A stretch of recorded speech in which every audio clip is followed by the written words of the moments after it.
കഥയുടെ തുടക്കത്തിൽ തന്നെ ഒരു ഐലൻഡിലെ ബാറിൽ നിന്ന് നോറ എന്ന സുന്ദരിയായ ഒരു സ്ത്രീ പാട്ട് പാടുന്നത് കാണാം. പുള്ളിക്കാരിയുടെ പാട്ട് മാനുവൽ അൽവാരസ് എന്ന ഇദ്ദേഹം ആസ്വദിച്ച് കേൾക്കുകയാണ്. ആ ഐലൻഡിലെ ഏറ്റവും സമ്പന്നനായിട്ടുള്ള വ്യക്തിയാണ് അൽവാരസ്. അതേപോലെ ഈ ബാറൊക്കെ അദ്ദേഹത്തിന്റെ ഉടമസ്ഥതയിലുള്ളതാണ്. കോട്ടും സ്യൂട്ടും ധരിച്ച് ഇരിക്കുന്നത് കണ്ടാൽ തന്നെ അറിയാം ആള് നല്ലൊരു മനുഷ്യനാണ് എന്ന്. എന്തായാലും നോറയുടെ പാട്ട് അദ്ദേഹത്തിന് ഒരുപാട് ഇഷ്ടപ്പെട്ടു. നോറയെ തന്റെ ടേബിളിലേക്ക് അൽവാരസ് ക്ഷണിക്കുകയാണ്. എന്നിട്ട് പുള്ളിക്കാരിയോട് ഞാൻ തന്റെ ശബ്ദത്തിന്റെ വലിയ ഒരു ഫാൻ ആണ് എന്നൊക്കെ പറയുകയാണ്. ആ ബാറിലെ ബാർടെൻഡർ ആയിട്ട് ജോലി ചെയ്യുന്ന ഇദ്ദേഹത്തിന്റെ പേരാണ് അഖീം. മാനുവൽ അഖീമിനെ വിളിച്ചിട്ട് എന്റെ ഗസ്റ്റിന് വേണ്ടി ഇവിടെയുള്ള ഏറ്റവും മികച്ച റെഡ് വൈൻ കൊണ്ടുവാ എന്ന് പറയുകയാണ്. സോ നോറയെ കുറിച്ച് പറയുകയാണെങ്കിൽ പുള്ളിക്കാരി ഫ്ലോറിഡയിൽ നിന്നാണ് വരുന്നത്. ഒരൊറ്റ ദിവസത്തെ പ്രോഗ്രാം ചെയ്യാനാണ് നോറ ഈ ബാറിൽ എത്തിയത്.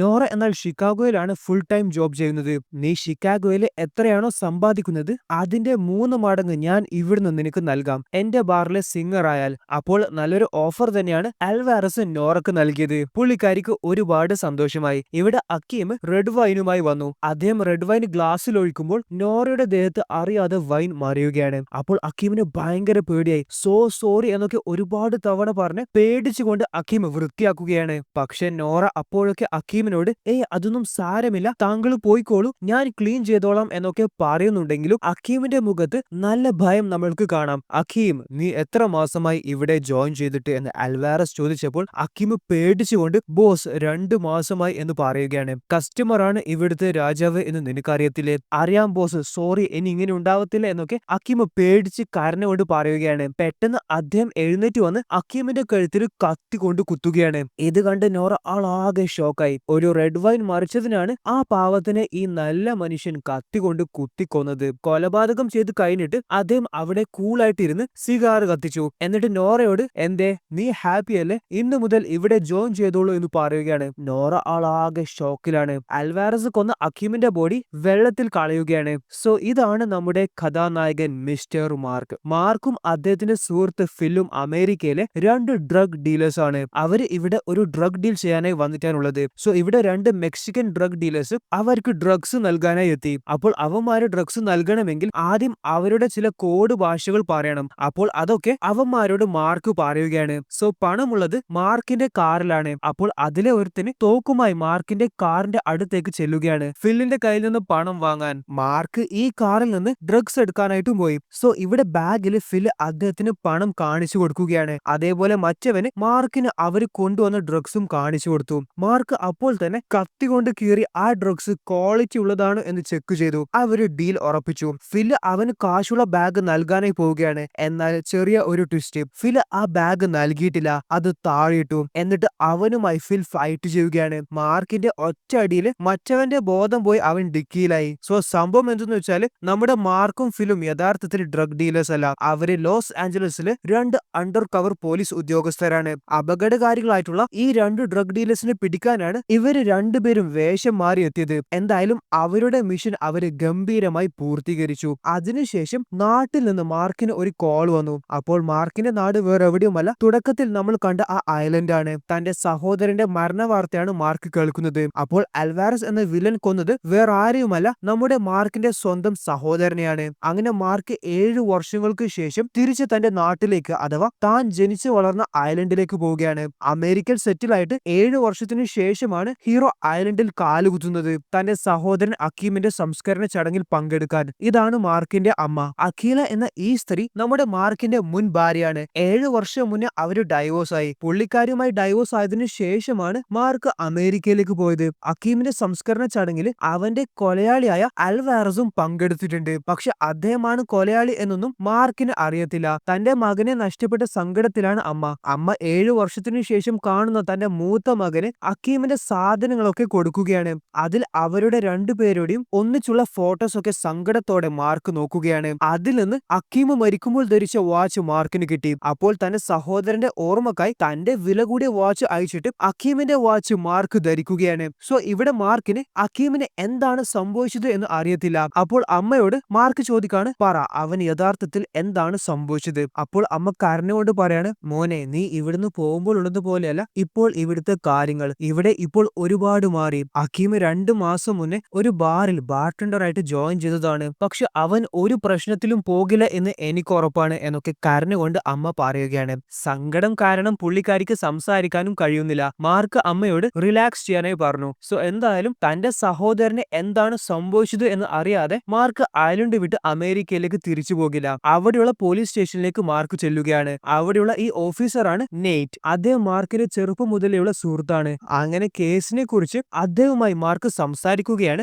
ആരെങ്കിലും സംശയമുണ്ടോ, ആരാണ് ഇതിന്റെയൊക്കെ പിന്നിൽ എന്നൊക്കെ മാർക്ക് ചോദിക്കുമ്പോൾ വ്യക്തമായിട്ടുള്ള ഉത്തരങ്ങളൊന്നുമല്ല നെയ്റ്റ് നൽകുന്നത്. അതേപോലെ നീ പോയിട്ട് ഇപ്പോൾ 7 വർഷമായല്ലേ, 7 വർഷം കൊണ്ട് ഇവിടെ ഒരുപാട് മാറ്റങ്ങളാണ് സംഭവിച്ചത്. അദ്ദേഹം ഐലൻഡിന്റെ അവസ്ഥ പറയുകയാണ്. മറ്റു ഐലൻഡുകളിൽ നിന്ന് ഈ ഐലൻഡിലേക്ക് പാർട്ടീസ് നടത്താൻ ചില ഗാങ്സ് എത്താറുണ്ട്. പെണ്ണ്, ഡ്രഗ്സ്, പണം, അങ്ങനെ വളരെ മോശമായിട്ടുള്ള കാര്യങ്ങളാണ് ഇവിടെ നടക്കാറുള്ളത്. അതുകൊണ്ട് തന്നെ ഇപ്പോൾ ഐലൻഡിലെ ക്രൈം റേറ്റ്സ് അധികമാണ്. എന്റെ ബലമായ സംശയം ഇതിൽ ഏതോ ഒരു ഗാങ് ആയിരിക്കും അക്കീമിനെ കൊന്നത് എന്ന് നെയ്റ്റ് മാർക്കിനോട് പറയുകയാണ്. പോലീസ് സ്റ്റേഷനിൽ ഇറങ്ങിയതിനു ശേഷം മാർക്ക് നേരെ ചെന്നത് തന്റെ മുൻ ഭാര്യയെ കാണാനായിട്ടാണ്. പുള്ളിക്കാരി ഒരു കരാട്ടെ സെന്റർ നടത്തുന്നുണ്ട്. ഇനി അഖിലയെ ആരാണ് മാർഷൽ ആർട്സ് പഠിപ്പിച്ചത് എന്ന് ചോദിച്ചാൽ അത് വേറെ ആരുമല്ല, മാർക്ക് തന്നെയാണ്. 7 വർഷങ്ങൾക്ക് ശേഷം അവർ വീണ്ടും സംസാരിക്കുകയാണ്. രണ്ടുപേർക്കും ഇപ്പോഴും അങ്ങോട്ടും ഇങ്ങോട്ടും ഇഷ്ടമുണ്ട്. എന്നാൽ അത് തുറന്നു പറയാൻ രണ്ടാൾക്കും മടിയാണ്. കഴിഞ്ഞ 7 വർഷത്തിൽ അവരുടെ ജീവിതത്തിൽ എന്തൊക്കെയാണ് നടന്നത് എന്ന് അവർ ഷെയർ ചെയ്തു. ശേഷം നീ വേറെ കല്യാണം കഴിച്ചു എന്ന് അഖില ചോദിച്ചപ്പോൾ മാർക്ക് തന്നെ ഫിംഗർ കാണിച്ചു കൊടുക്കുകയാണ്. മോതിരമൊന്നും ഇല്ലാത്തത്.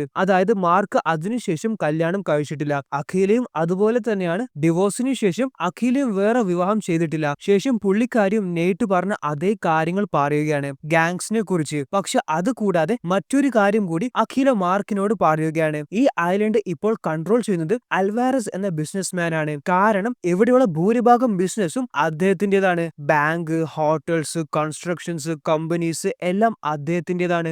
ഐലൻഡിലെ ഭൂരിഭാഗം ആളുകളും അദ്ദേഹത്തിന്റെ കീഴിലാണ് ജോലി ചെയ്യുന്നത്. പക്ഷെ എല്ലാവരും പുറത്തു പറയാൻ ഭയക്കുന്ന മറ്റൊരു കാര്യമാണ് ഈ ഐലൻഡിൽ ഡ്രഗ്സ് ഒഴുകുന്നതിന്റെ പ്രധാന കാരണം അൽവാരസ് തന്നെയാണ്. അപ്പോൾ അൽവാരസിനെ കുറിച്ച് ഡീറ്റെയിൽ ആയിട്ട് തന്നെ മാർക്കിന് അഖില പറഞ്ഞു കൊടുത്തു. അപ്പോൾ മാർക്ക് ചോദിക്കാണ്, അൽവാരസും എന്റെ സഹോദരനും തമ്മിൽ എന്താണ് ബന്ധമെന്ന്. നിന്റെ സഹോദരൻ ജോലി ചെയ്തത് അവന്റെ ബാറിലാണ്. അപ്പോൾ അവൻ എങ്ങനെയാണ് കൊല്ലപ്പെട്ടത് എന്ന് അൽവാരസിന് എന്തായാലും അറിയുണ്ടാവും. അപ്പോൾ അവനെ കാണാനായി മാർക്ക് പോകുമ്പോൾ പ്രശ്നത്തിനൊന്നും പോകരുത്, സൂക്ഷിക്കണം എന്നും അഖില മാർക്കിനോട് പറയുന്നുണ്ട്. ഈ മൊട്ടയാണ് അൽവാരസിന്റെ മാനേജർ.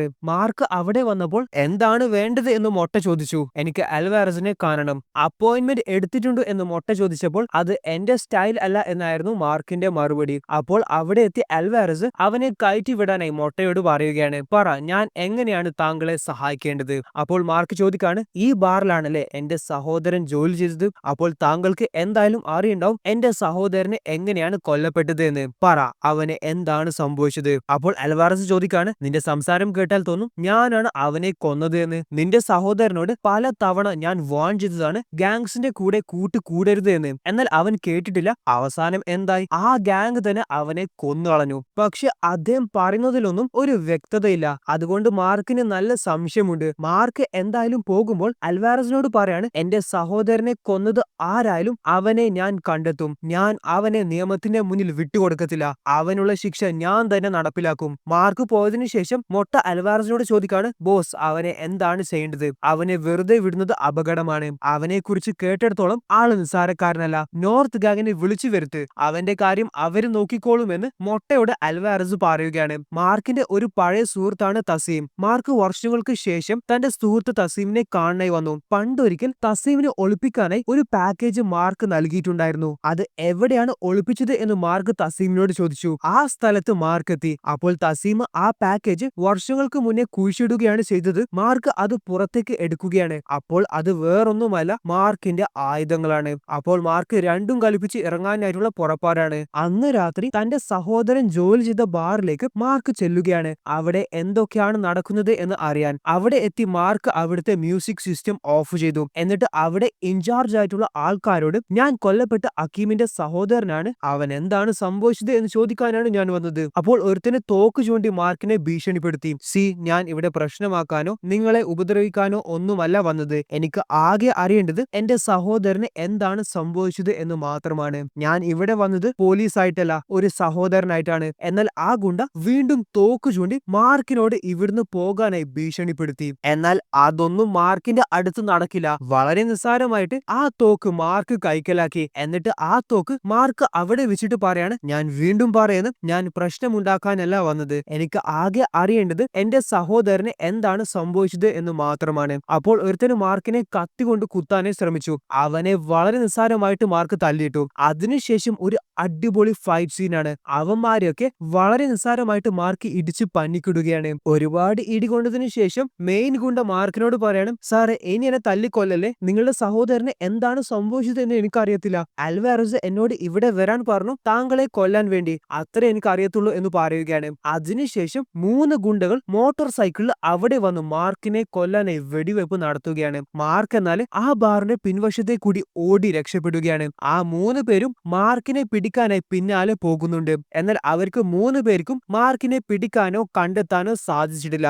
ഈ കാര്യം അവർ അൽവാരസിനെ വിളിച്ചു പറഞ്ഞപ്പോൾ അൽവാരസിന് നല്ല ദേഷ്യം വന്നു. അവന്റെ വീട്ടിലേക്ക് ചെല്ല്, അവന്റെ തള്ള അവിടെ ഉണ്ടാവും, ഒന്നും നോക്കേണ്ട, കൊന്നേക്ക് എന്ന് അൽവാരസ് ആ 3 ഗുണ്ടകൾക്ക് നിർദ്ദേശം കൊടുത്തു. അങ്ങനെ ആ 3 ഗുണ്ടകൾ ഒച്ച വെക്കാതെ മാർക്കിന്റെ വീട്ടിലേക്ക് കയറുകയാണ് അമ്മയെ കൊല്ലാനായി. കട്ടിലിൽ അമ്മ കിടക്കുന്നത് കാണാം. അപ്പോൾ ആ 3 ഗുണ്ടകളും നിർത്താതെ അമ്മയെ ഷൂട്ട് ചെയ്യുകയാണ്. പക്ഷെ അവര് പുതപ്പ് മാറ്റി നോക്കിയപ്പോഴാണ് അവർക്ക് മനസ്സിലായത് കിടക്കയിൽ അമ്മയില്ല, അത് തലയാണകൾ മാത്രമാണ് എന്ന്. വീണ്ടും മിഷൻ ഫെയിൽഡ്. ആ 3 ഗുണ്ടകളും അവിടുന്ന് പോകുമ്പോൾ അതിലെ ഒരു ഗുണ്ട അവിടെ ഫ്രെയിം ചെയ്ത മാർക്കിന്റെയും അഖിലയുടെയും ഒന്നിച്ചുള്ള ഫോട്ടോ എടുക്കുന്നുണ്ട്. സോ മാർക്കിന്റെ അമ്മ എവിടെയാണുള്ളത്? വേറെ എവിടെയുമല്ല, അഖിലയുടെ വീട്ടിലാണ്. തന്റെ വീട്ടിൽ അറ്റാക്ക് ഉണ്ടാവുമെന്ന് മനസ്സിലാക്കിയ മാർക്ക് അമ്മയെ സുരക്ഷിതമായി അഖിലയുടെ വീട്ടിലേക്ക് മാറ്റിയിട്ടുണ്ടായിരുന്നു. അഖില തന്റെ മകന്റെ മുൻഭാര്യ ആണെങ്കിൽ കൂടി അമ്മ അഖിലെ ഇപ്പോഴും സ്വന്തം മകളെ പോലെ തന്നെയാണ് കാണുന്നത്. ഇവിടെ ബാറിൽ നടന്ന അറ്റാക്കിനെ കുറിച്ച് അന്വേഷിക്കാനായി ഓഫീസർ നെയ്റ്റ് വന്നു. ഇടികൊണ്ട് പഞ്ചറായ ഗുണ്ടകൾ ആരും തന്നെ സംസാരിക്കുന്നില്ല. അതുകൊണ്ട് ഇത് ആരാണ് ചെയ്തത് എന്ന് കണ്ടെത്താൻ കഴിഞ്ഞിട്ടില്ല എന്ന് ഒരു കോൺസ്റ്റബിൾ നെയ്റ്റിനോട് പറയുകയാണ്. അപ്പോഴാണ് മറ്റൊരു കോൺസ്റ്റബിൾ അവിടെ വന്ന് നെയ്റ്റിനോട് കൊല്ലപ്പെട്ട അക്കീമിന്റെ അയൽക്കാര് അക്കീമിന്റെ വീട്ടിൽ ഇന്ന് രാത്രി വെടിവെപ്പ് ഉണ്ടായിട്ടുണ്ട് എന്ന് കംപ്ലൈന്റ് ചെയ്തിട്ടുണ്ട് എന്ന് വന്നു പറഞ്ഞത്. അങ്ങനെ നെയ്റ്റ് അക്കീമിന്റെ വീട്ടിൽ അഥവാ മാർക്കിന്റെ വീട്ടിൽ അന്വേഷണത്തിനായി ചെന്നു. നെയ്റ്റ് മാർക്കുമായി സംസാരിക്കുകയാണ്. ബാറിൽ ഇടികൊണ്ട് പഞ്ചറായി കിടക്കുന്ന ഗുണ്ടകളെ ഞാൻ കണ്ടിരുന്നു. അവരുടെ അവസ്ഥ കണ്ടപ്പോൾ തന്നെ എനിക്ക് മനസ്സിലായി അത് ചെയ്തത് നീയാണ് എന്ന്. മാർക്ക്, നീ സൂക്ഷിക്കണം, അവന്മാര് എന്തും ചെയ്യാൻ മടിക്കാത്തവന്മാരാണ്. അപ്പോൾ മാർക്ക് പറയാണ്, എന്റെ സഹോദരനെ കൊന്നത് ആരാണ് എന്ന് കണ്ടെത്താതെ ഞാൻ പോകത്തില്ല എന്ന്. അപ്പോൾ നെയ്റ്റ് വളരെ ഇമ്പോർട്ടന്റ് ആയിട്ടുള്ള ഇൻഫോർമേഷൻ മാർക്കിന് നൽകുകയാണ്. നോറ എന്ന ഒരു സിംഗർ അൽവാരസിന്റെ ബാറിൽ ഫ്ലോറിഡയിൽ നിന്ന് പാട്ട് പാടാനായി വന്നിട്ടുണ്ടായിരുന്നു. പുള്ളിക്കാരിക്ക് ഇതിനെ കുറിച്ച് അറിയാൻ സാധ്യതയുണ്ട്. അങ്ങനെ നെയ്റ്റ് മാർക്കിനോട് നോറയുടെ താമസ സ്ഥലം പറഞ്ഞു കൊടുക്കുകയാണ്. അൽവാരസ് മോട്ടോർ സൈക്കിളിൽ അയച്ച 3 ഗുണ്ടകളെ ഇവിടെ കാണാം. മാർക്കിനെ അവന്മാര് കൊല്ലാത്തത് കൊണ്ട് അഥവാ പറഞ്ഞ ജോലി പൂർത്തീകരിക്കാത്തത് കൊണ്ട് അൽവാരസ് നല്ല ദേഷ്യത്തിലാണ്. ആ ഗുണ്ടകൾ അപ്പോൾ കരഞ്ഞുകൊണ്ട് പറയാണ്, ബോസ്, ഞങ്ങൾ ശ്രമിച്ചതാണ്, പക്ഷെ അവൻ ബുദ്ധിശാലിയാണ്, അവൻ എല്ലാം മുൻകൂട്ടി കണ്ടിട്ടുണ്ടായിരുന്നു. നാണമുണ്ടോ ഇങ്ങനെയൊക്കെ പറയാൻ എന്ന് അൽവാരസ് ചോദിച്ചു. അപ്പോൾ മൊട്ട ഒരു ഗുണ്ടയെ തലയിൽ പ്ലാസ്റ്റിക് കവറിട്ട് അവനെ ശ്വാസം മുട്ടിച്ചു കൊല്ലുകയാണ്. അവനെ കൊന്നു കഴിഞ്ഞതിനു ശേഷം മറ്റവനെയും അതേപോലെ കൊന്നു. ഇനി ഒരുത്തൻ മാത്രമേ ബാക്കിയുള്ളൂ. അവനെ അൽവാരസ് വെടിവെച്ച് കൊല്ലാനായി പോകുമ്പോൾ അവന് ഒച്ച വെച്ചിട്ട്, ബോസ് വെയിറ്റ് വെയിറ്റ്, എനിക്ക് അവന്റെ വീട്ടിൽ നിന്ന് ഒരു ഫോട്ടോ കിട്ടിയിട്ടുണ്ട് എന്ന് പറയുകയാണ്. അപ്പോൾ ഇത് അവന്റെ മുൻഭാര്യയാണ്, അവള് മാർഷൽ ആർട്സ് ട്രെയിനർ ആണ് എന്ന് ആ ഗുണ്ട അൽവാരസിന് പറഞ്ഞു കൊടുക്കുകയാണ്. പക്ഷെ എന്തായാലും ദേഷ്യം പിടിച്ച അൽവാരസ് അവനെ വെടിവെച്ച് കൊന്നു കളഞ്ഞു. സോ ഇവിടെ മാർക്ക് നോറയെ കാണാനായി വന്നു. പക്ഷെ പുള്ളിക്കാരി കതക് തുറക്കാൻ തയ്യാറല്ല. ദയവ് ചെയ്ത് കതക് തുറക്കൂ, ഞാൻ നിങ്ങളെ ഉപദ്രവിക്കാൻ വന്നതൊന്നുമല്ല, ഞാൻ അക്കീമിന്റെ സഹോദരനാണ്. അവൾ അത് കേട്ടപ്പോൾ തന്നെ നോറ കതക് തുറന്നു. നോറക്ക് ഇപ്പോഴും താൻ കണ്ട കൊലപാതകത്തിന്റെ ഷോക്ക് മാറിയിട്ടില്ല. എന്റെ സഹോദരന് എന്താണ് സംഭവിച്ചത് എന്ന് താങ്കൾക്ക് അറിയുമോ എന്നൊക്കെ മാർക്ക് ചോദിച്ചപ്പോൾ നോറ പേടിച്ചിട്ട് പറയാണ്, അവർ എന്നെ കൊല്ലുമെന്ന്. അപ്പോൾ മാർക്ക് പറയാണ്, ലിസൺ, ഞാൻ അമേരിക്കൻ പോലീസാണ്. നിങ്ങൾ ഈ ഐലൻഡിൽ നിന്ന് തിരിച്ചു പോകാനാവാതെ അൽവാരസിന്റെ ട്രാപ്പിലായതാണ് എന്ന് എനിക്കറിയാം. താങ്കൾ എന്നെ സഹായിച്ചാൽ ഇന്ന് തന്നെ താങ്കളെ തിരിച്ച് യുഎസിലേക്ക് പോകാൻ ഞാൻ സഹായിക്കും. ഇത് എന്റെ വാക്കാണ്. താങ്കൾ എയർപോർട്ടിൽ എത്തുന്നത് വരെ നിങ്ങളുടെ എല്ലാ സേഫ്റ്റിയും ഞാൻ ഉറപ്പുവരുത്തും. പക്ഷെ എനിക്ക് ആകെ അറിയേണ്ടത് എന്റെ സഹോദരന് എന്താണ് സംഭവിച്ചത് എന്ന് മാത്രമാണ്. അപ്പോൾ നോറ എല്ലാ കാര്യവും തുറന്നു പറഞ്ഞു. നിങ്ങളുടെ സഹോദരനെ കൊന്നത് അൽവാരസ് തന്നെയാണ്. എന്റെ ദേഹത്ത് കുറച്ച് റെഡ് വൈൻ മറന്നതുകൊണ്ടാണ് അദ്ദേഹത്തെ അൽവാരസ് കൊന്നത്. എനിക്ക് ഉറങ്ങാനാവുന്നില്ല, കണ്ണടക്കുമ്പോഴൊക്കെ അതാണ് എന്റെ മനസ്സിൽ വരുന്നത് എന്നൊക്കെ പറഞ്ഞ് നോറ പൊട്ടിക്കരയുകയാണ്. അപ്പോൾ പുള്ളിക്കാരിയെ മാർക്ക് സമാധാനിപ്പിച്ചു. സോ നോറക്ക് കൊടുത്ത വാക്ക് ഇനി മാർക്ക് പാലിക്കണം. അപ്പോൾ ഓഫീസർ നെയ്റ്റ് ആണ് നോറയെ ബോട്ട് വരെ കൊണ്ടുവിടാനായി പോകുന്നത്. എല്ലാ സത്യം പറഞ്ഞ നെയ്റ്റ് മാർക്കിനോട് പറയാണ്, ഇത് മതി എനിക്ക് അവനെ അറസ്റ്റ് ചെയ്യാൻ എന്നൊക്കെ മാർക്കിനോട് പറഞ്ഞപ്പോൾ മാർക്ക് പറയാണ്, അവനെ അറസ്റ്റ് ചെയ്തതുകൊണ്ട് ഒരു പ്രയോജനവുമില്ല. അവൻ പണത്തിന്റെ ബലത്തിൽ അവന്റെ സ്വാധീനത്തിൽ നിസ്സാരമായിട്ട് പുറത്തു വരും. ഇത് എങ്ങനെ കൈകാര്യം ചെയ്യണമെന്ന് എനിക്കറിയാം. വീട്ടിൽ ചെന്ന അമ്മയോടും അഖിലയോടും മാർക്ക് അഖീമിന്റെ കൊലയാളി ആരാണ് എന്ന് പറയുകയാണ്. ഇവിടെ ഐലൻഡിൽ അൽവാരസ് കുറച്ച് പ്രൊഫഷണൽ കൊലയാളികളെ ഇറക്കി. അവന്മാര് അഖിലെ അന്വേഷിച്ച് പുള്ളിക്കാരുടെ കരാട്ടെ അക്കാഡമിയിൽ ചെന്നു. എന്നാൽ അവിടെ ആരുമില്ല. സോ ഇവിടെ നെയ്റ്റ് ആണെങ്കിൽ നോറയെ ബോട്ട് വരെ കൊണ്ടുവിട്ടു. എയർപോർട്ടിൽ നിന്നെ കാത്ത് മാർക്കിന്റെ സുഹൃത്ത് ഫിൽ ഉണ്ടാവും, അവൻ നിന്നെ സഹായിക്കും എന്നൊക്കെ നെയ്റ്റ് നോറയോട് പറയുകയാണ്. അങ്ങനെ നോറ ഐലൻഡിൽ നിന്ന് രക്ഷപ്പെട്ടു. മാർക്ക് അഖിലയുടെ വീട്ടിലെ ജനാലിലെ കൂടി നോക്കുമ്പോൾ കാണുന്നത് അവിടെ കില്ലേഴ്സ് വന്നതായിട്ടാണ്. വേഗം തന്നെ മാർക്ക് തന്റെ തോക്കുകൾ പുറത്തെടുത്തു. ഒരു തോക്ക് അഖില എടുത്തു. പുള്ളിക്കാരിയും ഒരു ഷാർപ്പ് ഷൂട്ടർ ആണ്. അവര് തോക്കും പിടിച്ച് വീടിന്റെ പിൻവശത്തെ കൂടി ഓടുകയാണ്. എന്നാൽ അവിടെ എത്തിയ കില്ലേഴ്സ് അവിടെ വലിയ ഒരു ഷൂട്ട് ഔട്ട് തന്നെ നടത്തുന്നുണ്ട്. അങ്ങനെ ഇതൊരു ഷൂട്ട് ഔട്ട് സീനാണ്. അവിടെ എത്തിയ 2-3 കില്ലേഴ്സിനെ മാർക്കും അഖിലും തിരിച്ച് ഷൂട്ട് ചെയ്ത് കൊല്ലുന്നുമുണ്ട്. അഖിലയുടെ വീട്ടിൽ ഷൂട്ട് ഔട്ട് നടക്കുന്നുണ്ടെന്ന് നെയ്റ്റിന് വിവരം ലഭിച്ചു. അപ്പോൾ തന്നെ നെയ്റ്റ് അവിടത്തേക്ക് പുറപ്പെട്ടു. നെയ്റ്റും ആ കില്ലേഴ്സിന് നേരെ വെടി ഉയർത്തുകയാണ്. അവസാനം ആ കില്ലേഴ്സ് വണ്ടിയിൽ കയറി അവിടുന്ന് സ്ഥലം വിട്ടു. സോ അഖിലയുടെ വീട്ടിൽ ഇനി തന്റെ അമ്മയും അഖിലും സേഫ് അല്ല എന്ന് മാർക്കിന് മനസ്സിലായി. നോറ ഐലൻഡ് വിട്ടു എന്ന് അൽവാരസിന് മനസ്സിലായി. അദ്ദേഹം ഭയങ്കര ദേഷ്യത്തിലാണ്. കാരണം നോറ താൻ കൊലപാതകം ചെയ്തത് കണ്ട ദൃക്സാക്ഷിയാണ്. അപ്പോൾ അവൾ അവിടുന്ന് രക്ഷപ്പെട്ടു പോകാതിരിക്കാൻ വേണ്ടി ഒരുത്തനെ അൽവാരസ് പറഞ്ഞേൽപ്പിച്ചിട്ടുണ്ടായിരുന്നു. എന്നാൽ അവന്റെ കണ്ണു വെട്ടിച്ചാണ് മാർക്ക് നോറയെ അവിടുന്ന് രക്ഷപ്പെടുത്തിയത്.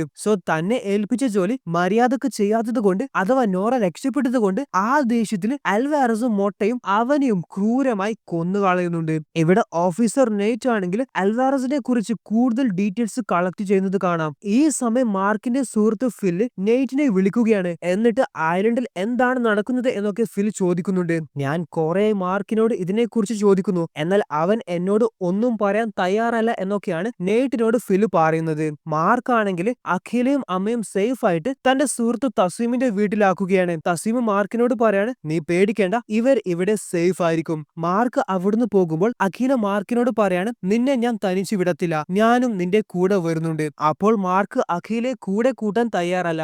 എന്നാൽ പുള്ളിക്കാരിയും വാശി പിടിച്ച് മാർക്കിന്റെ കൂടെ പോകുന്നുണ്ട്. നെയ്റ്റ് പള്ളിയിൽ അച്ഛനെ കാണാൻ വന്നു. എന്നിട്ട് പള്ളിയിൽ അച്ഛനോട് നെയ്റ്റ് ഒരു സഹായം ആവശ്യപ്പെട്ടു. അദ്ദേഹത്തിന് ഒരു ഫയൽ നൽകിയിട്ട് നെയ്റ്റ് പറയാണ്, എനിക്ക് എന്തെങ്കിലും സംഭവിച്ചാൽ ഇത് താങ്കൾ എത്തിക്കേണ്ട കയ്യിൽ ഭദ്രമായി എത്തിക്കണം. സോ ഇവിടെ അന്ന് രാത്രി മാർക്കും അഖിലും സംസാരിക്കുകയാണ്. കുറെ വർഷങ്ങളായി അവര് പറയാതെ ഉള്ളിൽ വെച്ച കാര്യങ്ങളൊക്കെയാണ് അവര് സംസാരിക്കുന്നത്. അവർക്ക് രണ്ടുപേർക്കും വീണ്ടും ഒന്നിച്ച് ഒരു കുടുംബജീവിതം തുടങ്ങാൻ ആഗ്രഹമുണ്ട്. അങ്ങനെ അവർ സംസാരിക്കുന്ന സമയത്ത് അവിടെ ഓഫീസർ നെയ്റ്റിന്റെ പോലീസ് കാർ വരുന്നത് കാണാം. എന്നാൽ ആ പോലീസ് കാർ ഓടിച്ചത് നെയ്റ്റ് അല്ല. ഒരുത്തൻ ആ പോലീസ് കാർ ദൂരെ പാർക്ക് ചെയ്തിട്ട് അവിടുന്ന് സ്ഥലം വിടുകയാണ്. അപ്പോൾ എന്തോ പന്തികേരുണ്ട് എന്ന് മനസ്സിലാക്കിയ മാർക്ക് അഖിലയോട് അവിടെ തന്നെ നിൽക്കാനായി പറഞ്ഞു. എന്നിട്ട് അദ്ദേഹം തോക്കുമായി പോലീസ് കാറിന്റെ അടുത്തേക്ക് പോവുകയാണ്. അപ്പോൾ കാറിന്റെ അകത്ത് വളരെ ക്രൂരമായ മർദ്ദനമേറ്റ നെയ്റ്റിനെ മാർക്ക് കാണുകയാണ്. എന്താണ് സംഭവിച്ചത് എന്നൊക്കെ മാർക്ക് നെയ്റ്റിനോട് ചോദിക്കുന്നുണ്ടെങ്കിലും അപ്പോഴേക്കും നെയ്റ്റ് മരണപ്പെട്ടു. ശേഷം അവിടെ അന്ന് അവരെ അറ്റാക്ക് ചെയ്യാനായി വന്ന കില്ലേഴ്സ് എത്തുകയും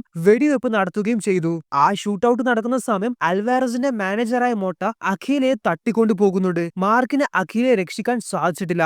അവരെവിടത്തേക്കാണ് അഖിലയെ തട്ടിക്കൊണ്ടു പോയത് എന്നൊന്നും മാർക്കിന് അറിയത്തില്ല. അടുത്ത ദിവസം ഇവിടെ പള്ളിയിൽ അച്ഛന് പള്ളിയിൽ നിന്ന് പ്രഭാഷണം നടത്തുകയാണ്. ആ സമയം പള്ളിയിലേക്ക് മാർക്ക് കയറി വന്നു. ഒരു നിമിഷം ഞാൻ ഇവരോട് സംസാരിച്ചോട്ടെ എന്ന് മാർക്ക് ചോദിച്ചപ്പോൾ അച്ഛൻ മാർക്കിന് സമ്മതം കൊടുത്തു. ശേഷം ജനങ്ങളോട് ഐലൻഡിൽ എന്തൊക്കെയാണ് നടക്കുന്നത്, അതിന്റെ സീരിയസ്നെസ് എത്രത്തോളമാണ് എന്നൊക്കെ മാർക്ക് പറയുകയാണ്. മാനുവൽ അൽവാരസിന്റെ ആൾക്കാർ അഖിലയെ തട്ടിക്കൊണ്ടുപോയതും അതേപോലെ ഓഫീസർ നെയ്റ്റിനെ അവര് കൊന്നതും അങ്ങനെ സകല കാര്യങ്ങളും മാർക്ക് ഇവിടെ പറയുന്നുണ്ട്. മാർക്ക് പള്ളിയിൽ നിന്ന് പോകുന്ന സമയം പള്ളിയിൽ അച്ഛൻ മാർക്കിന് നെയ്റ്റ് കൊടുത്ത ഫയൽ കൊടുക്കുകയാണ്. ഇത് എന്താണ് എന്ന് ഞാൻ ഇതുവരെ തുറന്നു നോക്കിയിട്ടില്ല. എന്നാൽ നെയ്റ്റ് എന്നെ ഇത് ഏൽപ്പിക്കുമ്പോൾ അവൻ എന്നോട് പറഞ്ഞത് ഇത് ഭദ്രമായ കൈകളിൽ ഏൽപ്പിക്കണം എന്നാണ്. ഇവിടെ ഒരു പഴയ ഹോട്ടലിലേക്കാണ് അൽവാരസിന്റെ ആൾക്കാർ അഖിലയെ തട്ടിക്കൊണ്ടുവന്നത്. അദ്ദേഹം പുള്ളിക്കാരിയോട് നിന്റെ മാർക്ക് മണ്ടനാണ്, അവ മുട്ടാൻ വന്നത് തെറ്റായ ആളോടാണ് എന്നൊക്കെ പറഞ്ഞപ്പോൾ അഖില പറയാണ്, നിന്റെ സമയം അടുത്തു, അവൻ നിന്നെ തേടി വരും, നിന്നെ അവൻ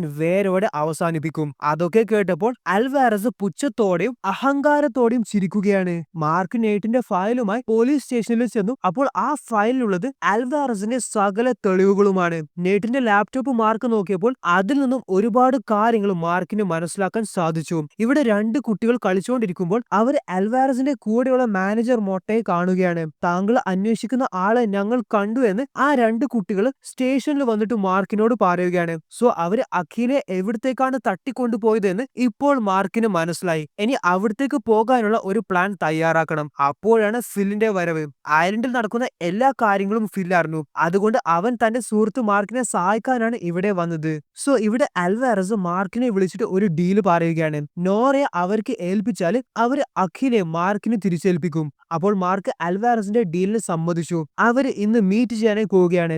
ഇവിടെ എന്നാൽ അഖിലെ തട്ടിക്കൊണ്ടുവന്ന സ്ഥലത്ത് ഫില്ലും സംഘവും എത്തി. അവര് ആ കെട്ടിടത്തിൽ അഖിലെ രക്ഷിക്കാനായി പോവുകയാണ്. അവിടെയുള്ള ഗുണ്ടകളെയൊക്കെ അവര് വെടിവെച്ച് കൊല്ലുന്നുണ്ട്. മാർക്കാണെങ്കിൽ ഇവിടെ അൽവാരസിനെ കാണാനേ അദ്ദേഹം പറഞ്ഞ സ്ഥലത്തെത്തി. പക്ഷെ മാർക്ക് തനിച്ചു വന്നതുകൊണ്ട് അൽവാരസിന് ദേഷ്യം വന്നു. നോറ എവിടെ? അഖില എവിടെ? അവളെ എനിക്ക് ഏൽപ്പിച്ചാൽ നോറയെ ഞാൻ നിനക്ക് ഏൽപ്പിക്കാം. സോ ഇവിടെ ഫിൽ ആണെങ്കിൽ അഖിലെ രക്ഷപ്പെടുത്താനായി എത്തി. പുള്ളിക്കാരിയെ കെട്ടിയിട്ട കെട്ടൊക്കെ ഫിൽ അയച്ചപ്പോൾ ദാണ്ടെ ഒരു ഗുണ്ട ഫില്ലിന്റെ പിന്നിൽ വന്ന് തോക്ക് ചൂണ്ടി. എന്നാൽ നമ്മൾക്കറിയാം അഖിലയും മാർഷൽ ആർട്ടിസ്റ്റ് ആണ് എന്ന്. പുള്ളിക്കാരി അവനെ ഇടിച്ചിടുകയാണ്. ഫിൽ അവനെ വെടിവെച്ച് കൊല്ലുകയും ചെയ്തു. അങ്ങനെ മിഷൻ കംപ്ലീറ്റ് ആയപ്പോൾ ഫിൽ അത് മാർക്കിനെ അറിയിച്ചു. അപ്പോൾ മാർക്ക് അൽവാരസിനോട് പറയാണ് നോറ ഇവിടെ വരത്തില്ല, അവൾ സുരക്ഷിതമായി ഐലൻഡ് വിട്ടു. അപ്പോൾ ദേഷ്യം പിടിച്ച അൽവാരസ് തന്റെ ആൾക്കാരെ വിളിച്ച് അഖിലെ കൊല്ലാനായി പറയുകയാണ്. എന്നാൽ ആരും ആൻസർ ചെയ്യുന്നില്ല. കാരണം അദ്ദേഹത്തിന്റെ ആൾക്കാരെയൊക്കെ ഫില്ലും സംഘവും ഓൾറെഡി കൊന്നു കളഞ്ഞു. അൽവാരസ് മൊട്ടയോട് മാർക്കിനെ